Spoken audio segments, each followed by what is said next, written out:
Salut Henri. Bonjour Emmanuel, comment allez-vous? Bien. Bon, on est très en colère. Oui, Ouais, on est absolument. très en colère, Parce ouais. que vous m'avez demandé de regarder une émission.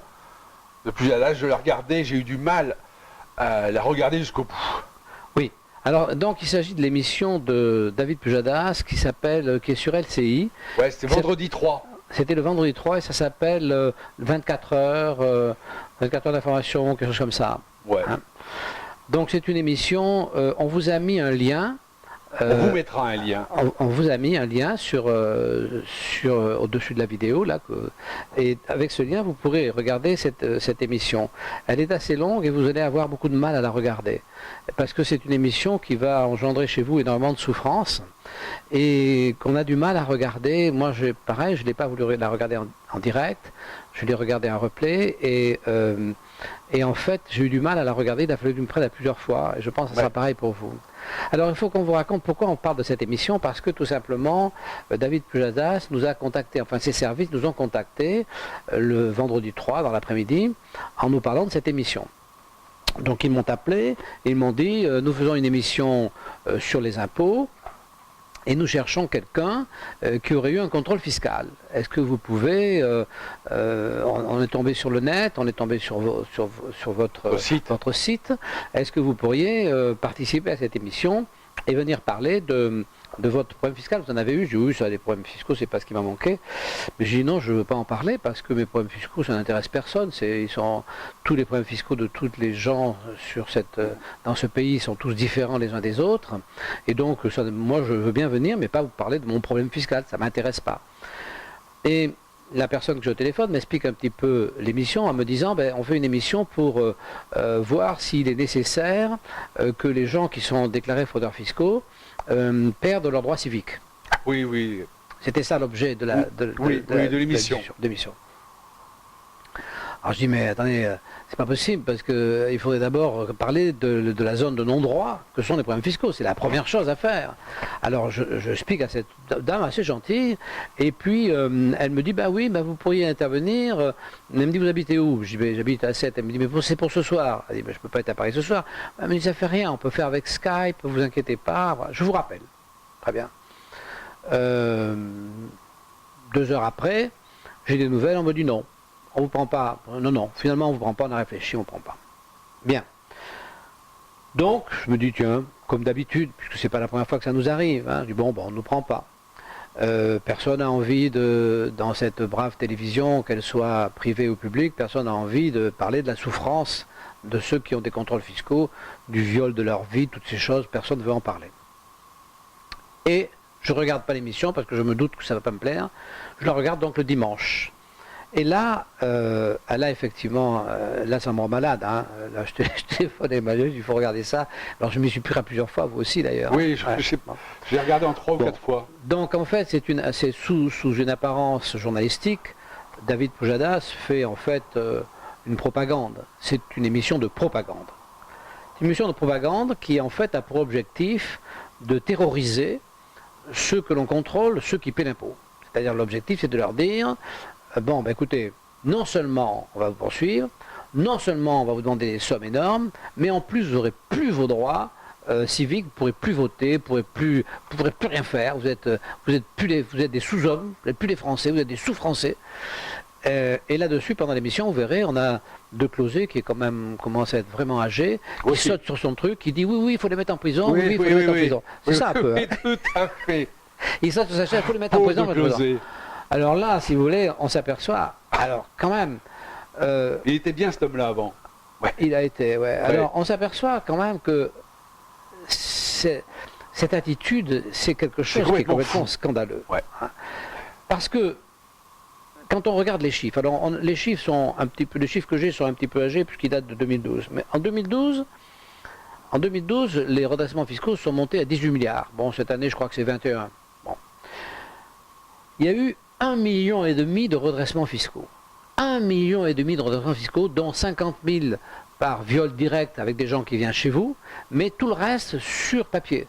Donc on a envoyé, le fisc a envoyé 1,5 million de redressements fiscaux. C'est fou, hein? 1,5 million, ça représente. Quand vous pensez que les foyers fiscaux 30 millions, la moitié qui paye, 15 15 millions, donc ouais. il y a 15 millions de gens qui paient l'impôt. Donc il y en a 1,5 million, c'est-à-dire 10%, Qui sont redressés tous les qui ans. sont redressés tous les ans. Ouais. C'est-à-dire qu'en 10 ans, ils sont tous redressés. Nous sommes tous redressés. Oui, nous sommes tous redressés. Donc, vous voyez la force. Et à ces gens, donc qui sont, donc on a dit 15 millions, on leur dit, ces gens, on leur dit, attendez, c'est pas tout, on vous a envoyé un papier, mais à la suite de ce papier, on va vous priver de vos droits civiques, si vous respectez, et on va vous foutre en prison. Oui, parce que ce qu'ils veulent en plus, c'est qu'ils aient en prison. Hein. Mais c'est incroyable, c'est incroyable, toute cette souffrance, vous vous rendez compte? Parce que c'est 1,5 million de redressements fiscaux, ça génère une souffrance chez les gens. Parce que la plupart du temps, si les gens, il y a un redressement fiscal, c'est que, quelque part, ils ont mal déclaré quelque chose, ou on leur dit qu'ils ont mal déclaré quelque chose.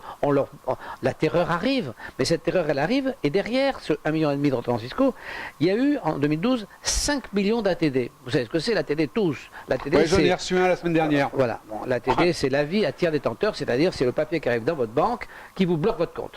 Et qui vous coûte. Ouais, et qui vous bloque votre compte, vous pouvez plus bouffer, vous pouvez plus faire un chèque, rien, hein, et ça vous coûte 130 euros. 133. 133 euros. 130 Oui. euros sur 5 millions, ça fait un cadeau de 615 millions d'euros aux banques. Alors, Oui. donc les banques, Elles caisse, fonctionnent à bien rien grâce à foutre. Bercy. Hein. à rien foutre, hein, parce Ouais. qu'elles reçoivent la TD et aussitôt, Tac. elles vous prélèvent sur le compte 130 euros. Tout de suite. Ouais. Donc, si vous voulez, elles ont 615 millions d'euros, comme ça, tac, tout de suite. Et elles vous le prélèvent. Si vous n'avez rien, elles vous le prélèvent quand même. Et vous êtes en découvert. Donc Oui. vous allez payer les agios en plus. elles vous prélèvent ça. Oui, oui. Alors, Oui, ils me l'ont fait là. J'avais plus rien. Et...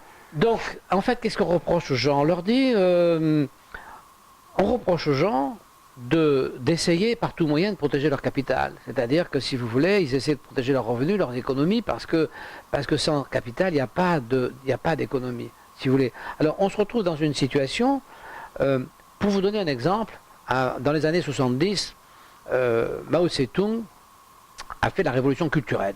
Alors la révolution culturelle, c'était exactement comme ça, c'est-à-dire qu'il est élu l'État-providence culturelle, puisqu'il n'y avait que de culture que le livre de Mao et la pensée de Mao et la pensée communiste, exactement comme là aujourd'hui avec l'État-providence. Et donc, du coup, il fallait éradiquer le capital culturel. Parce que le capital, si vous voulez, ça marche pour l'économie, mais ça marche pour la culture, ça marche pour la science, ça marche pour tout. L'homme progresse parce qu'il capitalise, parce qu'il accumule et qu'il transmet. C'est ça, capitaliser. Donc l'économie ne fait pas exception à la règle. Il n'y a pas de différence entre l'économie et puis la culture. Bon. Donc Mao Tse-tung décide d'éradiquer le capital culturel. Donc les gens qui ont un livre qui n'est pas dans la ligne du parti, un livre anglais, un livre qui parle d'autre chose, ils sont condamnables. Et donc, ils sont dénonçables. Et donc, ils vont être dénoncés par leurs propres enfants. Parce que les enfants de ces gens sont considérés comme bourgeois, donc même s'ils font des études, ils n'ont pas de situation derrière. Et donc, ils finissent par penser que c'est de la faute de leurs parents, qui sont effectivement détenteurs de livres. Et donc, il y a un trafic de livres. Et donc, tous ces gens qui ont des livres vont tous en prison, ou vont faire leur mea culpa public. Voilà, Ou au champ. avec une pancarte. Ouais. Ils sont, bon, voilà. Donc, si vous voulez, c'est la même démarche.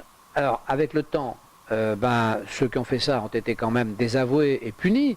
On peut espérer que M. David Pujadas et puis les 4 stoches dont nous allons parler qui étaient là seront un jour désavoués et punis. On verra ça. Mais enfin, pour l'instant, ce qu'ils font, c'est absolument scandaleux puisqu'ils demandent, privation de droits civiques, dénonciation évidemment, prison en plus, tout ça pour les gens qui protègent leur capital, qui ne veulent pas que leur capital disparaisse parce qu'ils savent que si leur capital disparaisse, ils sont ruinés, et ils savent que s'ils sont ruinés, ce n'est pas l'État qui s'occupera d'eux. Donc on a affaire à des gens responsables, à des gens offensés responsables, qui sont une poignée, qui sont à peu près 3-4 millions. On a affaire à ces gens-là et on leur dit, vous devez nous donner tout jusqu'au dernier sou, et vous ne pouvez rien garder, parce que si vous gardez quelque chose, vous n'êtes pas en règle, et vous devenez des fraudeurs. Et vous allez perdre le droit les droits civiques, et vous allez aller en prison, etc. Alors comment ça s'est passé cette émission, qu'il faut absolument que vous regardiez, prenez votre courage à deux mains, regardez-la, parce que c'est très important. Alors il y avait 4 librius, en plus de notre fameux Pujadas, David Pujadas. Oui, ersatz de journaliste. Porte-parole de Bercy. Oui, voilà, propagandiste. Alors il y avait une dame qui s'appelle Irène Inchospé. Reine Inchospé. Alors on ne sait pas ce qu'elle fait cette dame, mais par contre elle raconte des conneries, excusez-moi du mot. C'est journaliste et elle a écrit un bouquin sur les impôts. Alors, qu'est-ce qu'elle commence par nous dire? Elle commence par nous dire, la tarte à la crème, les impôts c'est le lien social. Ouais. Elle nous dit ça. Les impôts c'est le lien social. On pourrait dire par exemple, le français c'est le lien social. C'est vrai que le fait que l'on parle tous la même langue, c'est le lien social. Que 100% de Français parlent français. Oui, voilà. Imaginez qu'il n'y ait que 47% de Français qui parlent français et que tous les autres parlent une autre langue. Le lien social sera en difficulté, hein, parce que Ça si serait pas de une français. personne sur deux à qui vous adressez ne comprend pas ce que vous lui dites et que vous ne comprenez pas ce qu'elle vous dit, or c'est exactement ça pour les impôts. Il n'y a quand même que 47% de gens qui le paient. Il y en a donc 53% qui ne le paient pas. Je ne vois pas comment ça pourrait être un lien social. Un truc où il y a Ouais. non, attendez, où il y a C'est la le moitié lien des gens. social pour ceux qui payent. Voilà, et donc il y a pas, c'est pas un lien social, donc c'est une escroquerie, c'est pas rien à voir. Hein.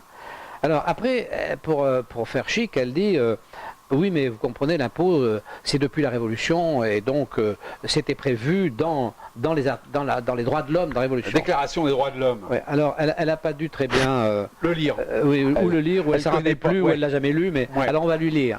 Alors allez-y, Alors, commencez. l'article 13 de la Déclaration des droits de l'homme dit ceci.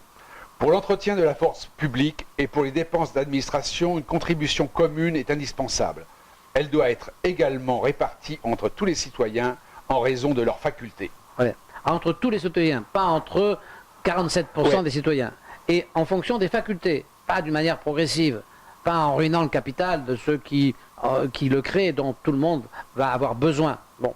Donc, déjà, là, elle a un petit peu tout faux. Alors après, elle arrive à l'article 14, et là, elle Article dit, 14. celui-là, je vais le lire. Hein. Allez-y. Alors, tous les citoyens ont le droit de constater par eux-mêmes ou par leurs représentants la nécessité de la contribution publique, de la consentir librement.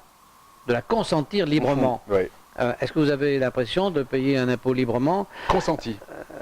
librement consenti, Que vous oui. êtes d'accord pour le payer. D'en suivre l'emploi et d'en déterminer la quotité, l'assiette, le recouvrement et la durée. Voilà. Alors, article 15. La société a le droit de demander, alors ça c'est la tarte à la crème, la société a le droit de demander compte à tout agent public de son administration. Voilà. Alors Donc, là, donc je pense que Mme Inchospé, il faudrait qu'elle revienne à ses chères études, parce que ça ne va pas du tout son affaire. Alors après, bon, on aurait dû en parler avant, mais on a David Pujada. Alors David Pujada, c'est quand même lui qui a fait cette émission. C'est lui qui a choisi ce qu'il avait à mettre. Alors il nous a mis, pour nous dire à quel point c'était mal de ne pas payer l'impôt, il nous a mis une publicité, Oui, une petite si vous voulez, vidéo. une petite vidéo, un petit film. où c'est des malfrats qui arrivent, cagoulés, et ils cambriolent l'hôpital. Alors ils piquent les stéthoscopes, ils piquent les appareils pour le cœur, enfin ils piquent tous les seringues, les machins, bon, ils repartent avec tout ça. Et donc la légende, c'est lorsque vous pillez l'impôt, vous pillez les hôpitaux. Alors ça, je vous prie de m'excuser, mais c'est vraiment prendre les gens pour des cons.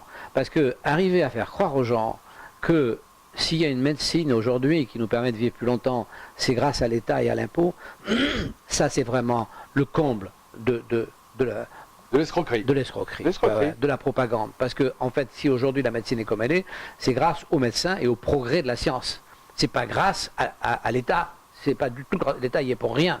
On peut même dire que l'État gêne la chose, puisque aujourd'hui il y a des soins qui sont en avance sur le temps d'aujourd'hui et qui sont inaccessibles aux Français. C'est-à-dire qu'il y a des soins que d'autres dans le monde peuvent avoir, que vous ne pouvez pas avoir, parce que la sécurité sociale, non seulement vous ne les rembourse pas, mais elle interdit aux médecins de vous les donner.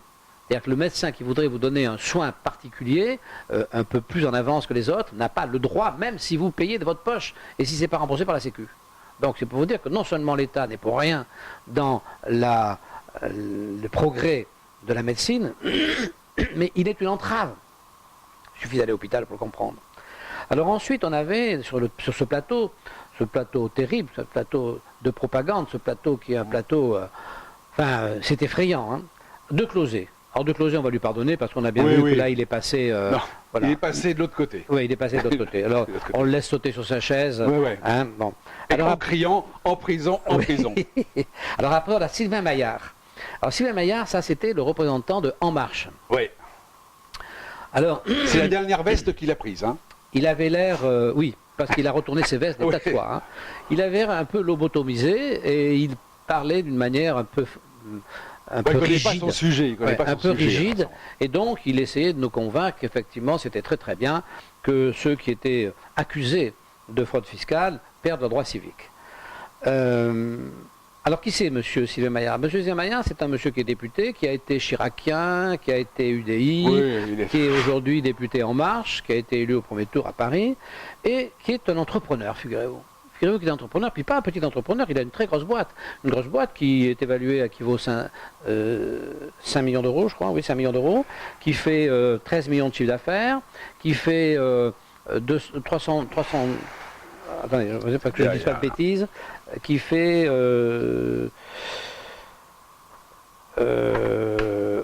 oui, 300 millions de résultats, ça, 276 millions de résultats, donc il a 48%. Pas 265 millions, 265 000. 276 000. Oui, mais pas 265 millions. Bon, bref. 276 000 euros, 300 000 euros de résultats. Voilà. Excusez-moi, excusez-moi, je me suis encore trompé dans les chiffres. 300 000 euros de résultats. Donc il a 48%, donc c'est la moitié pour lui, ça fait 150 000 euros, mais il déclare Oui, 30 000 euros par an, il les laisse. 2 500 euros par mois. Donc voilà un monsieur qui est entrepreneur d'une très grosse société, dans Il laquelle il a a une belle 42%, société et il touche mais que il n'a que 2500. 30 000 euros, ben, dans tout le reste il l'abandonne, enfin, je sais pas, mais il n'a que 30 000 euros le pauvre, 2 500 euros par mois. Donc c'est pas suffisant pour vivre. Hein. C'est pas suffisant pour vivre à son niveau. Non. Hein. Donc en fait il vit quoi? Il vit du salaire que nous lui donnons en tant que député. Voilà de quoi il vit. Donc cet homme vient donner des leçons. Alors cet homme qui a quand même une situation un peu bizarre, hein, un petit peu bizarre, vient donner des leçons de fiscalité et vient demander à ce que ceux qui ne sont pas parfaitement dans les clous, on leur retire leurs droits on civiques. leur retire leurs droits Comme les civiques djihadistes. et qu'on les mette en prison. Ouais. Après on avait un quatrième larron qui s'appelle Charles Prats. Alors lui... C'est le plus dangereux. Ah oui, lui était très C'est dangereux. plus Lui, il est dangereux, intelligent. Oui, intelligent. Lui est intelligent et il connaît le sujet. Parce que les autres, jusqu'à présent, ils ne connaissent pas le sujet. Non. Lui, il connaît le sujet par cœur. Parce qu'il est quand même inspecteur des impôts. Il était. Ou il est toujours, je sais Et plus. maintenant, il est magistrat, figurez-vous. Vous imaginez? Donc, il était inspecteur des impôts, il est magistrat. Vous voyez un petit peu à quel point il est libre. Bon. Et il a quand même un petit peu parlé parce que tout ce monde voulait que tout le monde aille en prison, droit civique, etc. Mais en fait, pour ça, il faut un jugement. Il a fait remarquer quand même que on n'allait jamais devant la justice parce que le fisc ne va Il y jamais a le devant la verrou de justice. Bercy. Le Il y a fameux ce qu'il verrou a de appelé le Bercy. verrou de Bercy Ouais. qu'il n'a pas expliqué. Vous savez très bien, parce que vous avez certainement fait partie des 1,5 million de gens qui ont reçu un petit papier, vous savez très bien qu'à aucun moment on vous a reproché de ne pas être en règle, et à aucun moment on vous a proposé d'aller en parler chez un juge. À aucun moment. Vous êtes seul face au fisc qui fait tout, qui fait l'enquête, qui fait le jugement, et puis, fait l'enquête, prononce la sanction, exécute la sanction, Ouais. tout fait tout seul sans magistrat. Alors évidemment, si on passait devant un magistrat, ce serait plus compliqué pour eux. D'abord, ça serait plus long, parce ça ferait quand même 1,5 million de procès, c'est un peu beaucoup. Ils auraient du mal. Et puis, vous savez, le délit qui permettrait d'aller en prison, ou qui permettrait de jeter les gens en prison, ou qui permettrait de leur priver leur droit civique, ce délit, ce serait un délit pénal. Et pour ceux qui ont été un petit peu devant les tribunaux pénaux, il faut savoir que pour qu'il y ait une faute pénale, il faut qu'il y ait une intention. Et il faut que ce soit délibéré. Il faut prouver l'intention. Alors, difficile là, hein, ça serait difficile. Oui, parce Alors, que eux, à l'heure actuelle, ils n'ont pas besoin de prouver l'intention. Non, rien du tout. ils vous collent un envoient, redressement, hop, ils vous envoient un ATD, ils vous bloquent vos comptes, ils vous ruinent, ils vous menacent, Et dans le ils train de vous la mort. violent, tout ça sans magistrat. Ouais. Hein, c'est la lettre de cachet. Alors, évidemment, il est arrivé sur le plateau un 5e personnage, Ah, qui bah s'appelle ça, c'est- Vincent Drezé, le ravi de la classe, lui, Oui. heureux, parce que lui, syndicaliste de Bercy, heureux de voir que, quand Tout le même, monde va dans son sens. oui, il n'y avait aucune opposition. Non. Personne pour représenter la souffrance. Personne pour représenter tous ceux qui meurent à cause du fisc. Personne. Donc, si vous voulez... Tout ce petit monde était ensemble, était d'accord sur tout. Il n'y a pas de secret. Et ça roulait bien pour Donc, cette Pujadas. propagande était destinée aux 53% de gens qui ne paient pas d'impôts, pour les exciter contre les 47% à qui on fait payer un surimpôt et qui essaient de protéger leur capital. Voilà exactement la situation. C'est-à-dire cet État-providence. Alors moi je voudrais faire une comparaison qui est très à la mode. Vous savez qu'il y a un type qui s'appelle Weinstein, là, qui qui actuellement est poursuivi pour pour être sauté sur des pour viol et harcèlement, viol de gens, de femmes qui malheureusement étaient certainement extrêmement malheureuses. Qu'est-ce qui s'est passé? Ce type, il s'est présenté comme un producteur Providence. C'est-à-dire, si vous voulez, quand il est arrivé, il a dit, ben moi voilà, je vais vous faire des films que vous ne faites pas à Hollywood, que Hollywood ne vous laisse pas faire. Et effectivement, tout un tas de gens ont considéré qu'il était un producteur Providence. Et à partir de là, il a installé un espèce de droit exorbitant sur les gens, et notamment sur les femmes. Et ce droit, moi, je l'ai vu. Je l'ai vu parce que je me suis trouvé l'année dernière sur une place à Saint-Tropez, à la table qui était à côté de cet homme. Et pendant qu'il mangeait, ça a été un défilé de jeunes femmes qui s'étaient apprêtées, qui venaient pas faire la danse du ventre, mais presque, donc pour avoir les faveurs de ce producteur Providence. Bon. Donc, si vous voulez, c'était gênant. Moi, ça m'a un peu coupé l'appétit, hein, c'était vraiment pénible. Donc quand j'ai appris, comme vous récemment, que ça allait jusqu'au viol, j'ai pas été surpris. Bon. Mais l'État-providence, c'est la même chose. Au départ, l'État-providence a une utilité. Et en échange de cette utilité, il considère qu'il a une espèce de droit de cuissage sur vos biens. C'est-à-dire qu'il a un droit sur vos patrimoines. Il vous en prend une partie. Mais aujourd'hui, on est arrivé, comme avec Weinstein, on est arrivé à l'extrême, c'est-à-dire qu'aujourd'hui, il considère que tout ce que vous avez est à lui. C'est-à-dire cet État-providence se considère tellement important qu'il considère que vous n'avez plus de raison d'exister, que tout ce qui vous appartient est à lui, comme Weinstein pense que toutes les femmes sont à lui et qu'elles n'ont pas leur mot à dire. Mais nous, c'est pareil. Nous, on n'a pas notre mot à dire. Tout ce qu'on a gagné, c'est à l'État. C'est exactement la même situation. Il s'agit d'un viol. Voilà. Donc aujourd'hui, on est au bout du bout. Alors, la seule chose qu'on peut dire, Emmanuel, c'est que ces gens, excusez-moi, c'est de la merde. Ils vont faire faillite. C'est demain. C'est dans pas longtemps, ils vont faire faillite. Ça ne peut pas être autrement. Bon. Le problème qui se pose, c'est combien de morts avant, combien de morts pendant et combien de morts après. Parce que ce n'est pas la première fois que, pour revenir à cette brave madame Inchap, là, Inchospé, oui, on va lui expliquer que la révolution, quand même, c'est un problème fiscal. Oui. C'est que quand même la France s'est révoltée, il y a eu des tiers états parce contre les fermiers généraux. Parce que le roi ne pouvait plus faire rentrer les impôts, qui à l'époque étaient de l'ordre de 5 à 10%, il faut savoir. Hein. Bon. Oui. Donc, si vous voulez, la révolution, c'est ça. Et donc, à la sortie de la révolution, on a voulu un impôt juste. Et les articles qui sont faits sont des articles qui correspondent à une situation précédente qui était du même type que celle que nous avons aujourd'hui. Donc c'est pas par hasard que l'impôt devait être consenti, qui devait être égal proportionnellement et qui devait toucher tout le monde. C'est pas par hasard. Voilà. Donc tout ça, voilà, vous avez vu, moi je suis scandalisé. La seule chose que je pense, c'est que d'avoir vu ça, l'avantage qu'il y a, c'est que tout d'un coup, ces gangsters se montrent. C'est-à-dire qu'ils avancent, parce qu'ils voient bien que petit à petit, ils n'arrivent plus à recouvrir l'impôt. À un moment donné, il va y avoir une grève de l'impôt. À un moment donné, les gens vont descendre dans la rue. On le voit bien sur le blog, les gens nous demandent de plus en plus de manifester. Oui. Les gens vont descendre dans la rue, ils se rendent compte de ça, donc ils sont obligés de se découvrir. Donc ils sont obligés de nous menacer. Ils sont obligés de nous dire, attention, la terreur va vous tomber dessus. Attention, si vous essayez de continuer à protéger votre capital, vous êtes exactement dans la position de ceux qui voulaient protéger leurs livres, vous protégez votre capital économique, c'est comme quand pendant la révolution culturelle, ceux qui voulaient protéger leur capital culturel. Vous n'avez pas le droit à avoir un capital. Il n'y a pas de capital, il n'y a pas d'économie, il y a nous, les pilleurs. Point. Voilà ce qu'il y en est. Donc cette affaire est tout à fait intéressante. Cette émission, regardez-la.